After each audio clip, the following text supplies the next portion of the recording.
Welcome to Profiling Evil Reacts and this discussion on the recent news report out of Hawkins County in the Summer Wells missing persons case. It seems that Sheriff Lawson wants to make it clear that he has no interest in tips or leads that come from social media, and he's definitely not using psychic detectives in the hunt for the missing 5-year-old. So what's really being said here? And can social media still play a role in this case?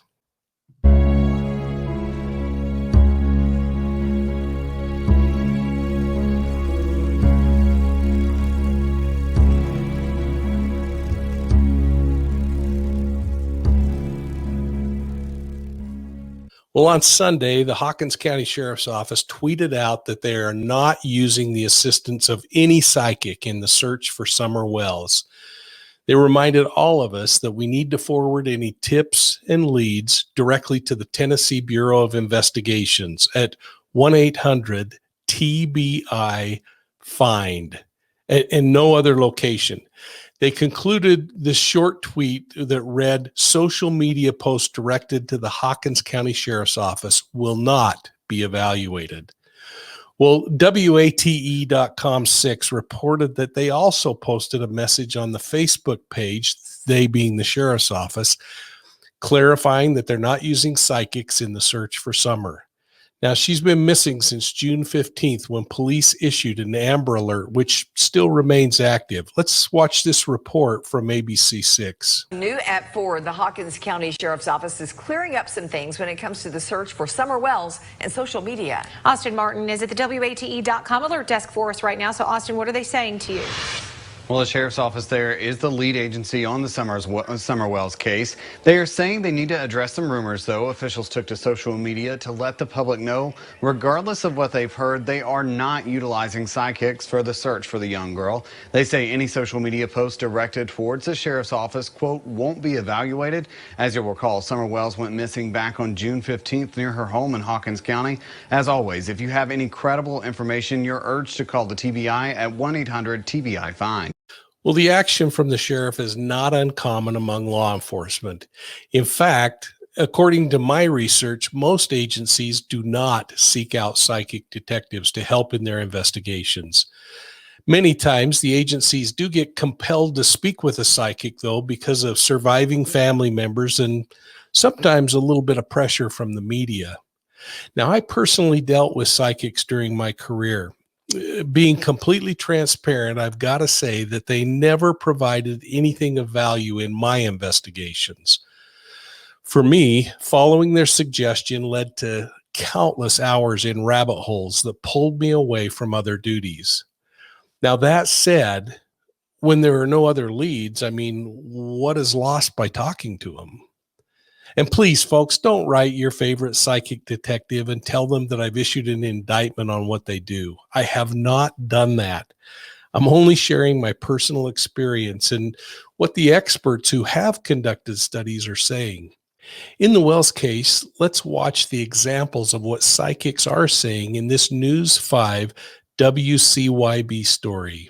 Nefarious on the agenda, or was this an accident? There are even psychic readings. She just vanished, and then I come home and my dog just vanished, and she's never vanished in 3 years. So for 3 nights I've had dreams. I feel she transferred in 2 cars. Investigators say people are reporting the rumors as tips, and it's not helping. That just bogs law enforcement down by having us, we have to go through and check that information and then mark it off. Well, what is clear here is that the investigators in the Wells case are expressing the same kinds of sentiment.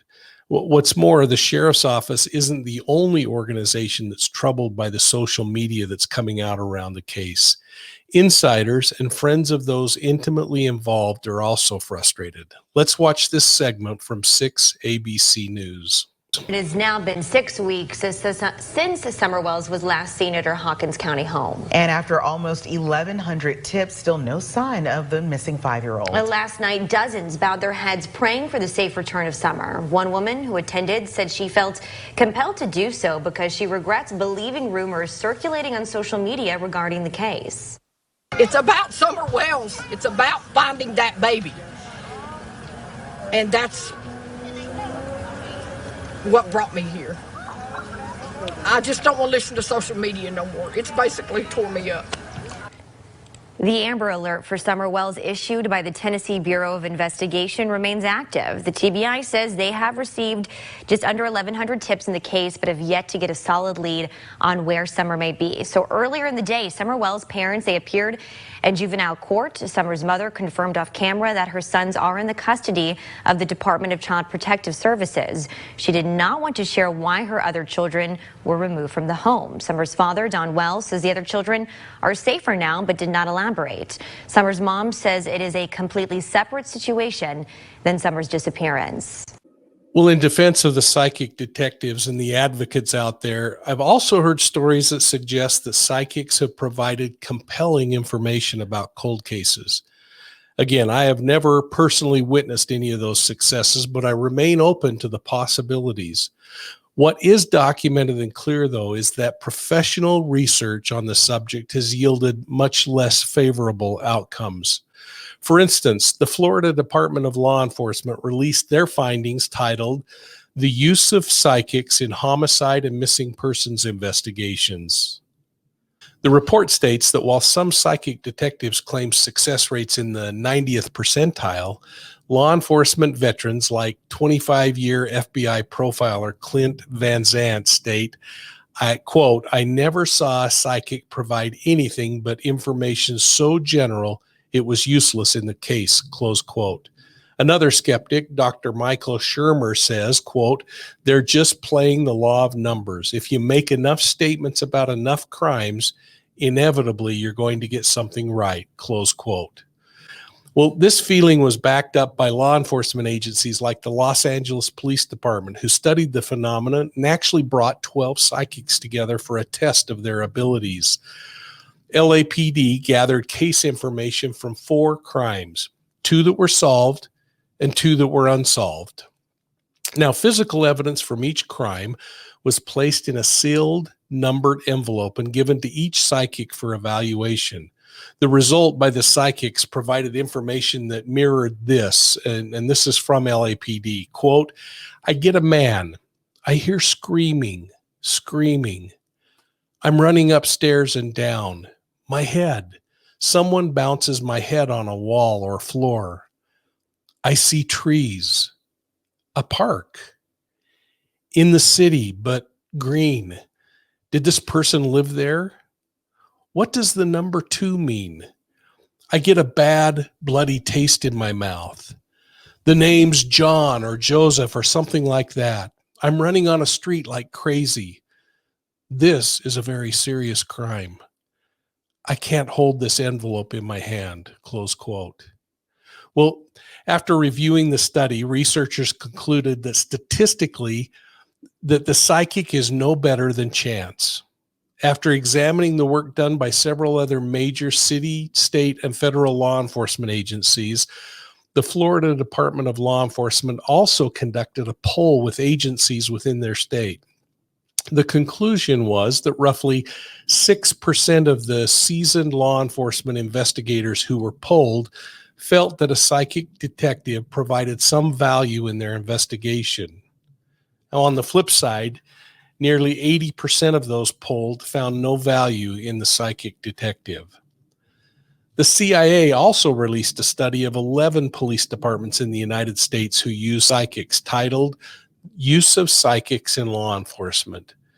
The conclusion was that a talented psychic can assist in an investigation by helping law enforcement locate a geographic area of a missing person, narrow the number of leads to be concentrated on, highlight information that's overlooked, and 4, provide information previously unknown to the investigator. The challenge is, as Florida pointed out, that simply saying the person is somewhere near water in a state that's nearly covered with water is not valuable information. Now, I don't feel that this report has any empirical evidence to support the findings that are there, and it provides really little value to this discussion, but I wanted to include it because the CIA finished it, and it does say some positive things about psychics, and frankly, I want to be fair. So if you're interested in this topic, you can also go up and look up the Department of Justice's work on parapsychology and the psychic criminology. That's where you can find several articles to review on the subject. So to me, it's no wonder that the Hawkins County Sheriff's Office is resistant to using psychic detectives in the case, given the history law enforcement has based on these studies. Now, that said, at what point do you believe that a psychic, if ever, should be consulted? And how would you ensure that the psychic's providing information that they are feeling and envisioning versus perhaps something they've read online or heard on YouTube or other places? I'm going to be watching for your comments down below. And I want to ask you to just take a minute, hit that like and the subscribe button and ring the bell so that you receive notifications on videos like this one as they come out. And thanks for watching. We'll see you soon at the next crime scene.